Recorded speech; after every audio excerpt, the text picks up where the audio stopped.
जसजसा काळ बदलतो तसतसा माणूसही बदलतो. माणसानं बनलेला समाज बदलतो. आजचं जग हे वेगाचं जग आहे, उद्योगाचं जग आहे.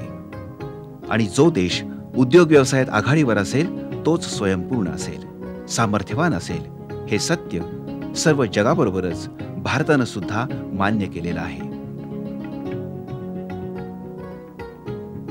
15 ऑगस्ट 1947ला स्वतंत्र झालेल्या भारतानं नव्या जगाचा नवा संदेश ध्यानी घेऊनच गेल्या 50 वर्षात आपली ध्येय धोरणं निश्चित केली आहेत. स्वयंपूर्णतेसाठी औद्योगिकीकरणाचा पाठपुरावा केलेला आहे. स्वातंत्र्योत्तर काळामध्ये भारतानं केलेली औद्योगिक प्रगती उल्लेखनीय आहे आणि देशाच्या या औद्योगिक विकासामध्ये महाराष्ट्राचा सिंहाचा वाटा आहे. गावागावातून पारंपरिक पद्धतीनं उद्योग व्यवसाय सुरू असतानाच गेल्या शतकाच्या मध्याला भारतामध्ये आधुनिक उद्योगधंद्यांची सुरुवात झाली. आधुनिक औद्योगिक युगाचा प्रारंभ करण्याचा मान मिळवला तो मुंबईनं, भारताच्या आजच्या औद्योगिक राजधानीनं.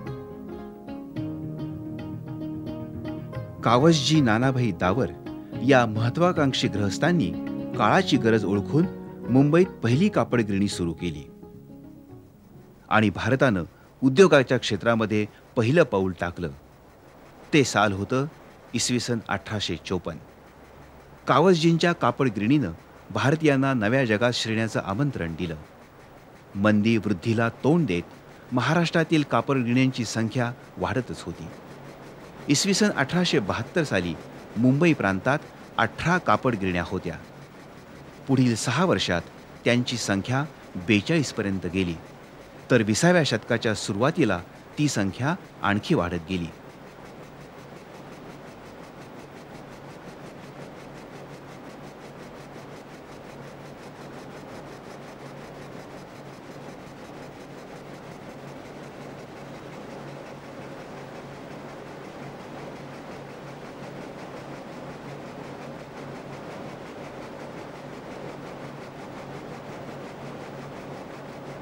भारतात उद्योगाची मुहूर्तमेढ रोवणाऱ्या मुंबईच्या या कापड गिरण्या आपल्या जुन्या वैभवाची साक्ष देत आजही उभ्या आहेत.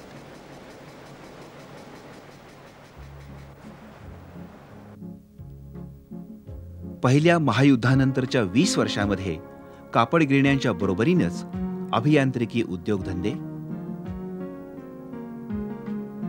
तेलाच्या गिरण्या, साखर कारखाने, औषधांचे कारखाने आणि रसायनांचे कारखानेही महाराष्ट्रात सुरू झाले होते.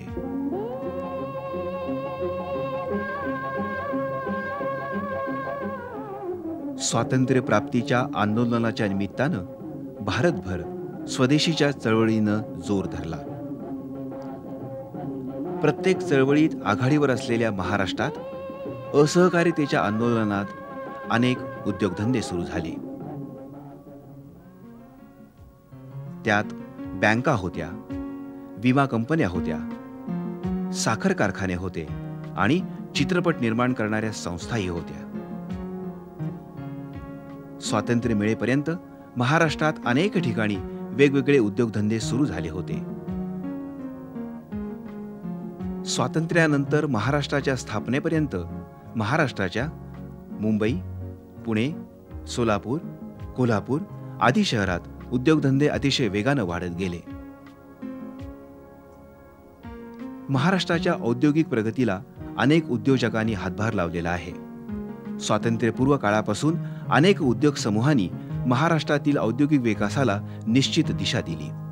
महाराष्ट्रात उद्योगधंद्यांचा पाया घालणाऱ्या उद्योजकांची एक साखळीच निर्माण झाली होती.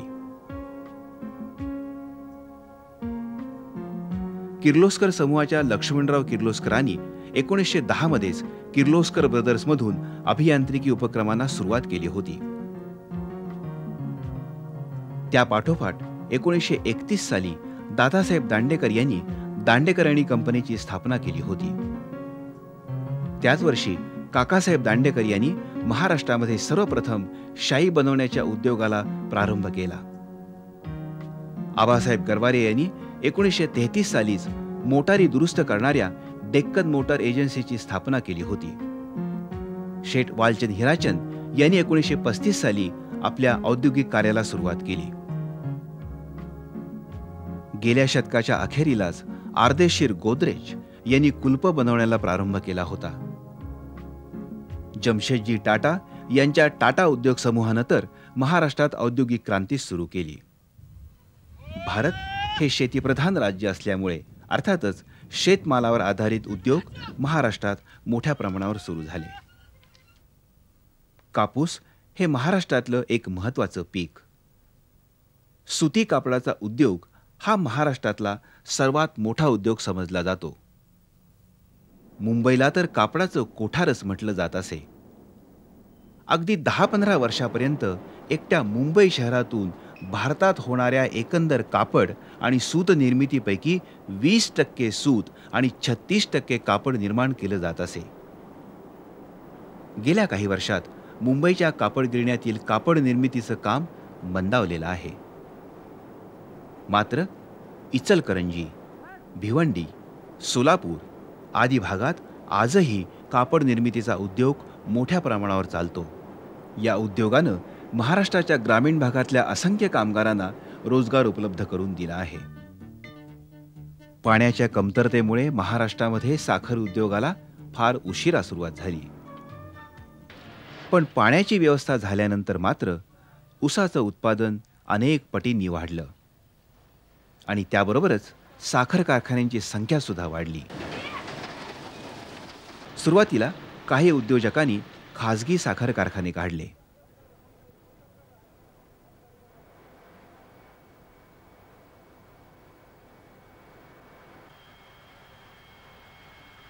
स्वातंत्र्योत्तर काळात महाराष्ट्रात सहकारी चळवळीनं जोर धरला आणि एकामागून एक करीत सहकारी साखर कारखाने उभे राहिले.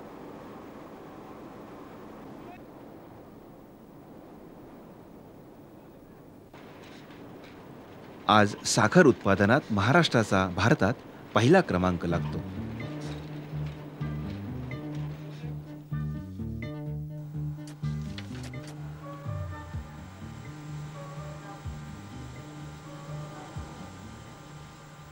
ऊसापासून गूळ तयार करण्याचा उद्योग महाराष्ट्रामध्ये प्राचीन काळापासून चालत आलेला आहे. महाराष्ट्राच्या अनेक गावातून हा उद्योग सुरू असला तरी कोल्हापूर जिल्ह्यात या उद्योगाची संख्या अधिक आहे. घाऊक बाजारात गुळाची विक्री ही सौदेबाजीच्या पद्धतीनं केली जाते. चर्मोद्योग हा महाराष्ट्रातला आणखी एक महत्त्वाचा उद्योग. पूर्वी लघु उद्योगाच्या स्वरूपात चालणाऱ्या या उद्योगाचं आज प्रचंड मोठ्या उद्योगात रूपांतर झालेलं आहे. या उद्योगातून बनवल्या जाणाऱ्या अनेक उत्पादनांना आज जागतिक बाजारपेठेत प्रचंड मागणी आहे.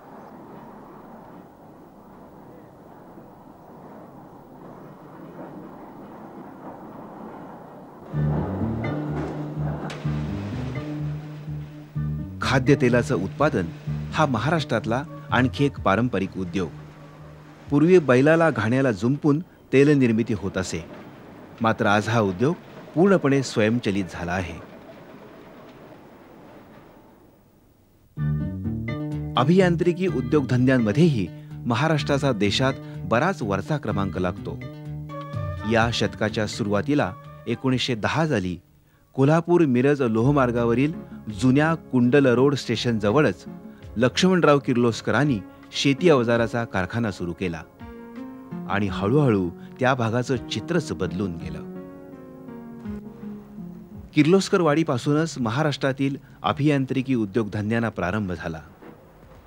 सुरुवातीला या कारखान्यातून साध्या यंत्रांची आणि अवजारांची निर्मिती होत असे. आता मुंबई, पुणे, कोल्हापूर, नाशिक या शहरांमधून अनेक अभियांत्रिकी कारखाने उभे राहिलेले आहेत. नव्या उद्योगांना लागणारी उपकरणे आणि यंत्रसामुग्री याच कारखान्यातून तयार होत असते. वाढत्या अभियांत्रिकी उद्योगांबरोबरच तज्ज्ञ इंजिनियर्सचीही गरज वाढू लागली. ती गरज भागवण्यासाठी महाराष्ट्रामध्ये अनेक ठिकाणी मोठ्या शैक्षणिक संस्था निर्माण झाल्या.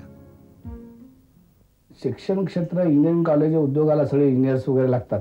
त्यामुळे ऑटोमॅटिकली उद्योगधंद्याचा आणि शिक्षण संस्थांचा सहयोग येणं स्वाभाविक आहे.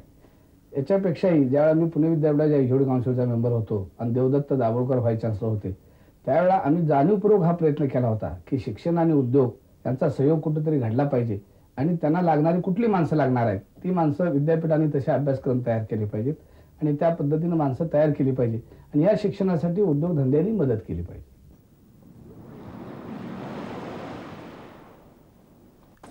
भारतामध्ये नायलॉन आणि त्यावर आधारित उत्पादने बनवण्यास सर्वप्रथम सुरुवात केली ती आबासाहेब गरवारे यांनी. नायलॉनचे धागे वापरून अनेक प्रकारची उत्पादनं तयार करण्याचा मोठा उद्योग हा महाराष्ट्रामध्येच आहे. या कारखान्यातून तयार होणारे दोरखंड, मासेमारीची जाळी यासारख्या उत्पादनांना जागतिक बाजारपेठेत प्रचंड मागणी आहे. भारतीय उद्योग क्षेत्रानं अत्याधुनिक तंत्रज्ञानाच्या वापराला सुरुवात केल्यामुळेच हे शक्य झालेलं आहे. स्कूटर्स, मोटारसायकल्स, टेम्पो, ट्रक्स, रिक्षा अशा स्वयंचलित वाहनांची आंतरराष्ट्रीय दर्जाची निर्मिती करणारे देशातले सर्वात जास्त कारखानेही महाराष्ट्रामध्येच आहेत. या कारखान्यांमधून मोठ्या प्रमाणात निर्यात सुद्धा केली जाते. या मोठ्या उद्योगधंद्यांना पूरक असे अनेक उद्योग महाराष्ट्रात सुरू झाले असून त्यांना लागणारे सुटे भाग बनवणाऱ्या लहान मोठ्या कारखान्यांची संख्याही महाराष्ट्रामध्ये खूप आहे. अनेक वर्षांपासून महाराष्ट्रामध्ये कागदाचं उत्पादन सुरू आहे. पुण्याजवळ मुंढवा इथं उभारण्यात आलेला डेक्कन पेपर मिल हा यंत्राच्या मदतीनं कागद निर्मिती करणारा महाराष्ट्रातला पहिला कागद कारखाना होता. आता पुणे, खोपोली, मुंबई, ओगलेवाडी आदी ठिकाणी कागद निर्मिती करणारे मोठे कारखाने आहेत.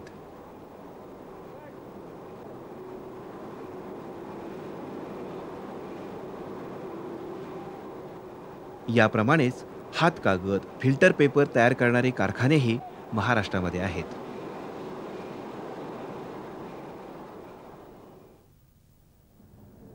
पुठ्ठ्यांची निर्मिती आणि कोरोगेटेड बॉक्सेसच्या उत्पादनातही महाराष्ट्राचा सहभाग आहे.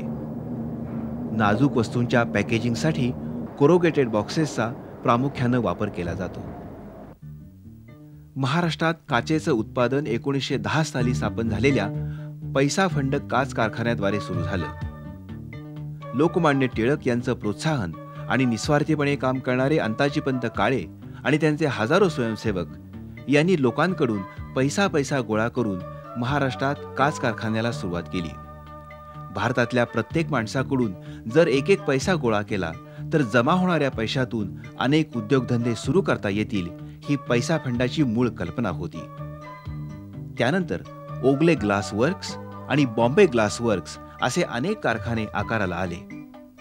पुढे काचेच्या वस्तूंप्रमाणेच शास्त्रीय उपकरणं आणि चिनी मातीची भांडी तयार करणारे अनेक लहान मोठे कारखाने मुंबई, ठाणे आणि पुणे शहराच्या परिसरात निर्माण झाले. दुसऱ्या महायुद्धानंतरच महाराष्ट्रामध्ये रासायनिक कारखान्यांची सुरुवात झाली. पण 1956 नंतरच त्यांच्यामध्ये खऱ्या अर्थानं वाढ झाली.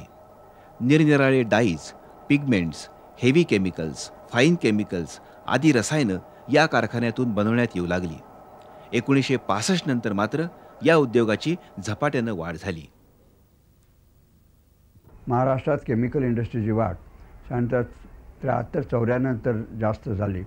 त्याचं कारण पूर्वी महाराष्ट्र शासनाने MIDCनी इंडस्ट्रियल इस्टेट फक्त पुणे, मुंबई, ठाणा, बेलापूर ह्या जागी केल्या होत्या.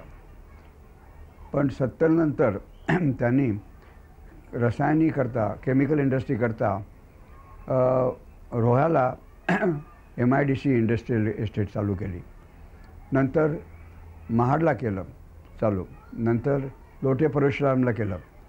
आणि रासायनिक पर्टिक्युलरली डाईज, पिगमेंट्स आणि इतर रसायनाला खूप पाणी लागतं आणि ते पाणी इतर जागी मिळत नव्हतं. पुणा, मुंबई, कोल्हापूर, सांगली, मिरज या जागी मिळत नाही. कारण खूप पाणी लागलं म्हणजे सांडपाणी जास्त होतं आणि सांडपाणी समुद्रात फेकणं फार उचित असतं. नदीत फेकणं म्हणजे त्याला फार ट्रीटमेंट द्यावी लागते. जेव्हा शासनाने हे 3 सेंटर्स चालू केले, रोहा, महाड, लोटे परशुराम, त्यानंतर केमिकल इंडस्ट्रीची वाढ झपाट्याने सुरू झाली.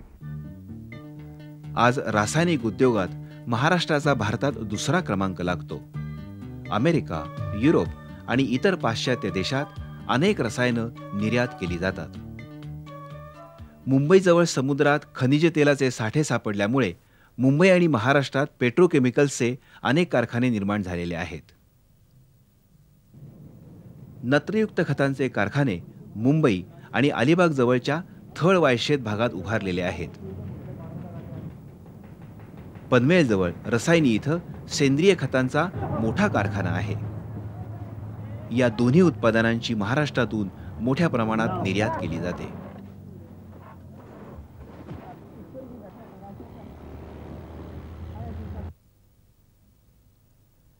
मुंबई हे महाराष्ट्रातीलच नव्हे तर देशातील एक महत्त्वाचं बंदर आहे.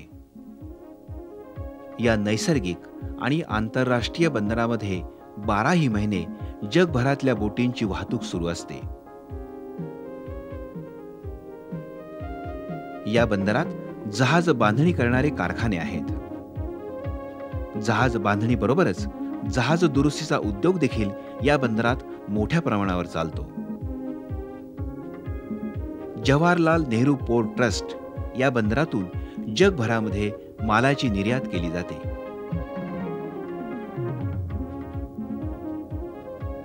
या बंदरावर मालाची चढउतार करण्यासाठी अद्ययावत यंत्रणा उपलब्ध आहे.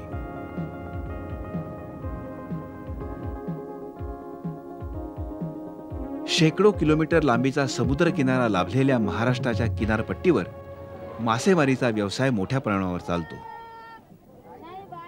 राज्यातल्या महत्त्वाच्या उद्योगात मासेमारी उद्योगाचा सहभाग अत्यंत महत्त्वाचा आहे. या उद्योगाची व्याप्ती दिवसेंदिवस वाढतच चाललेली असून महाराष्ट्रातून मोठ्या प्रमाणात मासे निर्यात होत असतात. आज रबर आणि प्लॅस्टिक हा महाराष्ट्रातल्या काही प्रमुख उद्योगांपैकी एक आहे. महाराष्ट्रात रबर बनवण्याच्या उद्योगास 1940 पासून सुरुवात झाली. आज हजारो प्रकारची प्लॅस्टिक आणि रबराची उत्पादनं महाराष्ट्रात बनवली जातात. दैनंदिन जीवनात लागणाऱ्या वस्तूंबरोबरच भारतीय सैन्याला लागणारी अनेक उत्पादनं इथं तयार होतात.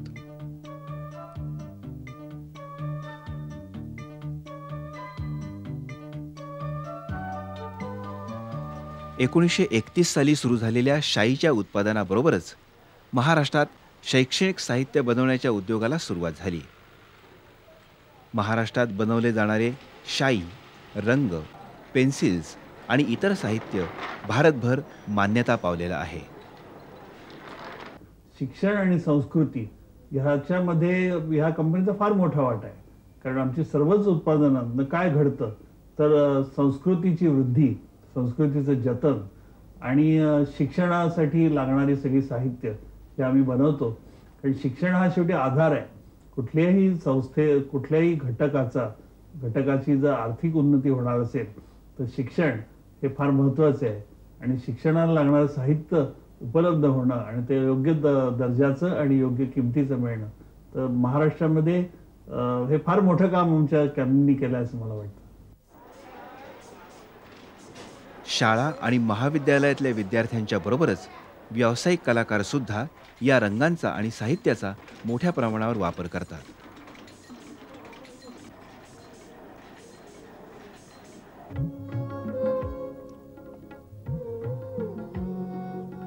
आयुर्वेदिक औषधांचा पहिला कारखाना महाराष्ट्रात पनवेल इथं श्री विष्णू कृष्ण शास्त्री पुराणिक यांनी सुरू केला.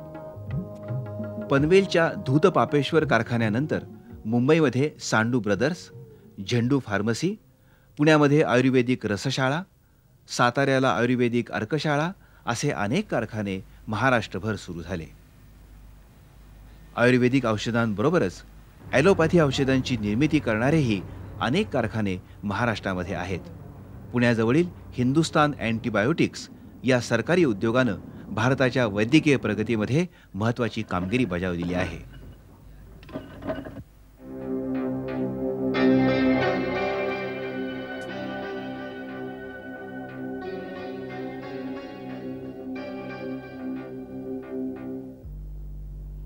भारत हा जगातील सर्वात जास्त चित्रपटांची निर्मिती करणारा देश आहे. भारतातील इतर शहरातही चित्रपट निर्मिती होत असली तरी देशात निर्माण होणाऱ्या एकूण चित्रपटांपैकी बहुसंख्य चित्रपट मुंबईत तयार होतात. चित्रपट उद्योगाला उद्योग म्हणून जरी शासनाने मान्यता दिली नसली तरी हजारो लोकांचा उदरनिर्वाह आज या व्यवसायावर अवलंबून आहे. कोट्यवधी रुपयांची उलाढाल असलेला हा व्यवसाय महाराष्ट्रातला एक प्रमुख उद्योगच आहे. राजा हरिश्चंद्र या दादासाहेब फाळके यांच्या चित्रपटानं महाराष्ट्रात चित्रपट उद्योगाची सुरुवात झाली. त्यानंतर बाबूराव पेंटर, व्ही शांताराम, भालजी पेंढारकर, मास्टर विनायक, राजा परांजपे आदी दिग्गज दिग्दर्शक आणि निर्मात्यांनी मराठी चित्रपटाला आंतरराष्ट्रीय ख्याती मिळवून दिली. महाराष्ट्र सरकारनंही या उद्योगाच्या वाढीला प्रोत्साहन दिलं आहे. वाढत्या उद्योगधंद्यांबरोबरच वाढत्या प्रदूषणाला रोखण्यासाठी अनेक स्तरांवर प्रयत्न सुरू झाले. हॉस्पिटल्स, प्रयोगशाळा अशा ठिकाणी तर अतिशय शुद्ध हवेची आवश्यकता असते. प्रगतीची वाटचाल ही आता आपण जर पाहिली तर ती जितकी म्हणजे मोठ्या साईजकडे जशी गेलेली आहे तशी खाली सूक्ष्मतेकडे गेलेली आहे. म्हणजे जेनेटिक इंजिनिअरिंग म्हणा किंवा बायो इंजिनिअरिंग म्हणा, तिथे तुम्ही सूक्ष्म जीवांचा जास्त अभ्यास करता त्याच्यामध्ये. आणि ह्या सगळ्या ठिकाणी एअर कंट्रोल किंवा स्वच्छ हवा करणं हे अत्यावश्यक होऊन बसलेलं आहे. ज्या आता नवीन प्रोसेसेस निर्माण झालेल्या आहेत, म्हणजे विशेषतः ज्या हायटेक एरियामध्ये सेमीकंडक्टर्स, इंटिग्रेटेड सर्किट्स, ह्या ज्या मायक्रोचिप्स ह्या तयार करण्यासाठी तुम्हाला अत्यंत स्वच्छ वातावरण लागतं. हवा शुद्ध करणारी उपकरणे तयार करणारे अशा प्रकारचे महत्त्वाचे कारखाने महाराष्ट्रातच आहेत. महाराष्ट्र औद्योगिक विकास महामंडळानं महाराष्ट्राच्या औद्योगिक प्रगतीत महत्त्वाची कामगिरी बजावलेली आहे. महाराष्ट्र शासनानं औद्योगिक वसाहतांची स्थापना केल्यामुळे उद्योगधंद्यांच्या वाढीला चालना मिळालेली आहे. फक्त मोठ्या शहरांवरच लक्ष केंद्रित न करता महाराष्ट्र औद्योगिक विकास महामंडळानं मागास भागात नवीन औद्योगिक वसाहती निर्माण करून तिथल्या लोकांना रोजगाराची संधी उपलब्ध करून दिलेली आहे. सिडको, मॅफको, यंत्रमाग महामंडळ, म्हाडा, सरकारी मुद्रणालय अशा अनेक सरकारी संस्थांनी महाराष्ट्राच्या प्रगतीत भरीव अशी कामगिरी केलेली आहे. 1962 साली स्थापन झालेल्या महाराष्ट्र राज्य वित्तीय महामंडळ, महाराष्ट्र लघुउद्योग विकास महामंडळ आणि 1966 साली स्थापन करण्यात आलेल्या सिकॉम या संस्थेमुळे महाराष्ट्रातील औद्योगिक प्रगतीला गती मिळालेली आहे.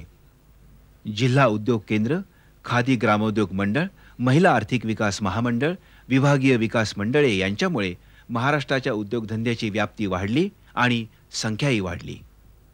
वीज, भारतभर जाणारे रस्ते, वाहतुकीच्या चांगल्या सोयी, पुरेसं पाणी आणि कामगारांचे सहकार्य महाराष्ट्रामध्ये आहे. यामुळे इथं लघु उद्योगांपासून मोठ्या प्रकल्पांपर्यंत उद्योग व्यवसायाची भरभराट झालेली आहे. एक प्रगत राज्य म्हणून महाराष्ट्राला भारतातच नव्हे तर जगात मान मिळतो आहे. अर्थात हे स्थान मिळवण्यासाठी महाराष्ट्रानं सर्वार्थानं खूप प्रयत्न केलेले आहेत. आजही शासन उद्योगधंद्याच्या प्रगतीला सर्वार्थानं हातभार लावत आहे. महाराष्ट्राच्या उद्योगधंद्यांनी महाराष्ट्राला खऱ्या अर्थानं महान राष्ट्र बनवलेलं आहे. उद्योगधंद्याच्या प्रगतीवरच राज्याची समृद्धी अवलंबून असते.